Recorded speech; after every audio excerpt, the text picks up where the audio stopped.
And welcome back to Healthcare Sucks. I wanted to bring to you a couple more things early this morning. One of them here, we're going to watch this about a couple things going on over there, and then a doctor from the other side that tries to tamp it all down. Tamp it down. It's all good. And he goes into talking about more death rates. And I got news for you. We have had. This is the guy shooting it way down. The death rate of this thing is going to look like 50% is what all the professionals have been saying. But you got to hear it out of the other side, because here at Healthcare Sucks, we give it to you and you guys be the decide. And I give you my personal, of course, but you know. Also, we're under the Freedom Act, and please don't sue me because I'm poor and I have nothing to sue. Act. Actually, I'm not too worried about it. I'm here to save lives and just bring you guys some info. So if we can save a human, that's all the reward I need. Bless you, and here we go.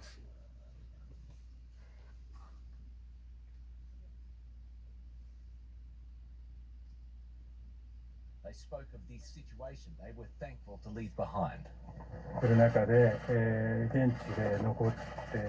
I am sincerely relieved to have returned on this charter flight.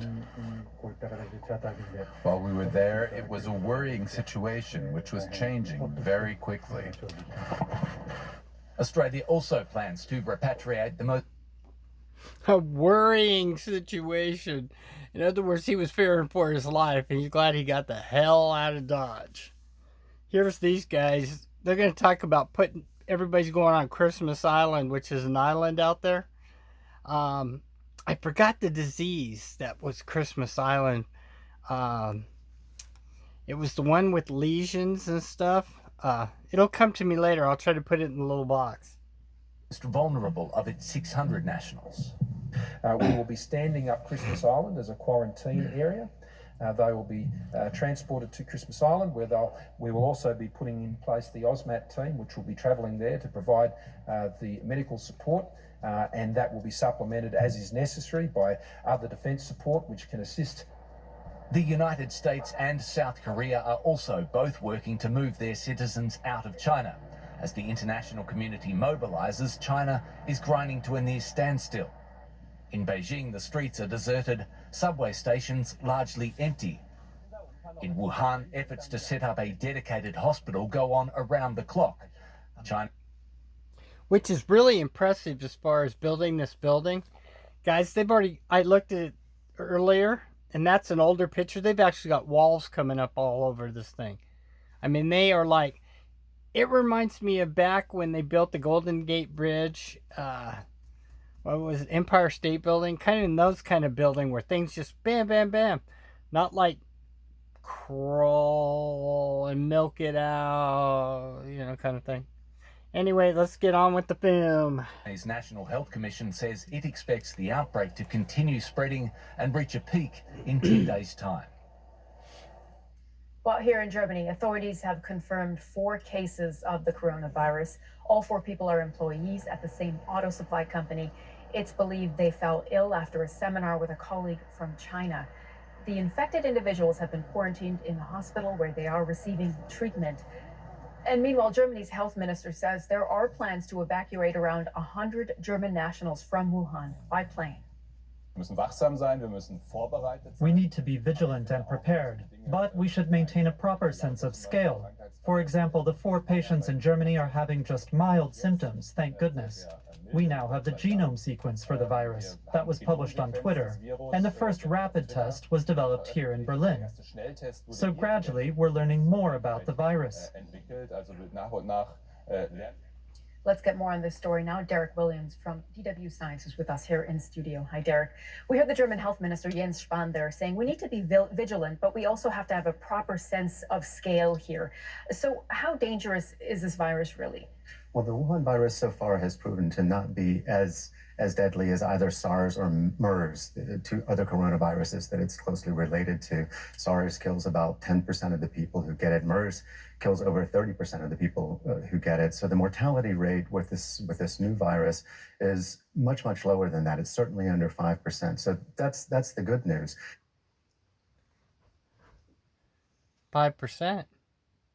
Let's talk about that 14 days after Super Bowl, my friends.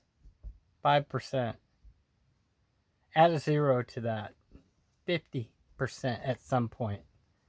This thing's like a baby puppy. Just came out, cuddly and warm. You don't know whether it's going to grow up to be a nice dog or a mean one. And this thing is looking like a mean one. That said, however, on the other hand, I mean, the good news being that it doesn't also appear to kill normal, healthy adults. It's mostly also affecting people with compromised immune systems and certainly also the elderly. However, that said, it is a serious. And I kind of have a gripe with that. When we start talking about Agenda 21, One World Order, and Bill Gates kind of situations and things about controlled and, the elites living and the rest of us are throwaway garbage things. Well, we already know this. It was out of Canada. This was a bioweapon. That's what it's called, bioweapon. And usually when they engineer those things, they engineer them a certain way. So after it went over there, they engineered it some more after China got it back. Again, what happened was two Chinese citizens were working in a lab in Canada at one of their class 4 labs, stole some of this, got it in the hands of their transport people, got it back over here before they were caught. So, with that being said, he's going to talk about how it's good to have this and they can use it for test subjects and blah, blah, blah.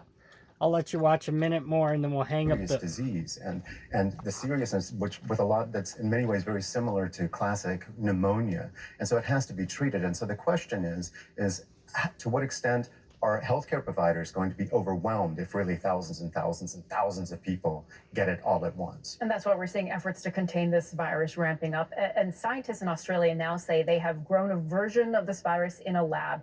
How could that help stop the virus? Well, it's very important to have live stocks of the virus for a number of different reasons. First of all, it helps you in testing. When you're testing for vaccines, it helps you for selectivity and specificness of being able to target vaccines that will actually also that are within that area of coronavirus prevention. So it's important to have it. It's also important because in the course of testing vaccines, you have to be able to, a lot of it is animal testing, so you have to be able to infect the animals that you're testing your vaccines on with the virus. For that, you need stocks of virus. Also, another aspect of it is that it's not clear that everybody is actually contracting the disease. And so the numbers that we have of people who might have contracted. Carriers. People who don't show symptoms, some of them don't even get it, again, are called carriers, guys. They're not going to tell you that. That are still pretty vague, and so you would also be able to do what's called antibody testing. If you have a live virus, you can do some antibody testing. You can provide antibody testing that tells you how many people have actually had it, and that will, of course, improve the statistics. So we'll know more about how many people are getting it and how long and how many people are actually showing. Okay, so that's an important step. At the same time, there are companies, scientists working on a vaccine. If you look at the SARS outbreak, it took several months to develop a vaccine. What is the time frame we're talking about here? Well, the time frame, what's interesting is that, as you said, it's, as we said earlier, this coronavirus is closely related to SARS and MERS. And so we're not starting from scratch. What's interesting, though, is in vaccine development is not coming up with a vaccine. It's the testing of the vaccine that actually takes a lot of time, because you have to make sure safety is going to be obviously paramount. And so the testing of the vaccine in animals.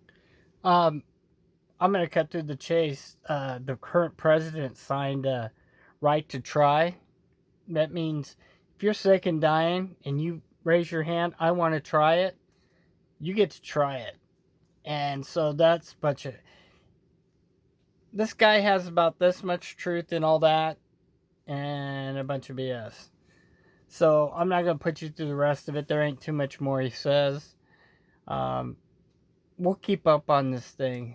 But I did want you to consider Super Bowl. And with that, healthcare sucks! Over and out, my friends.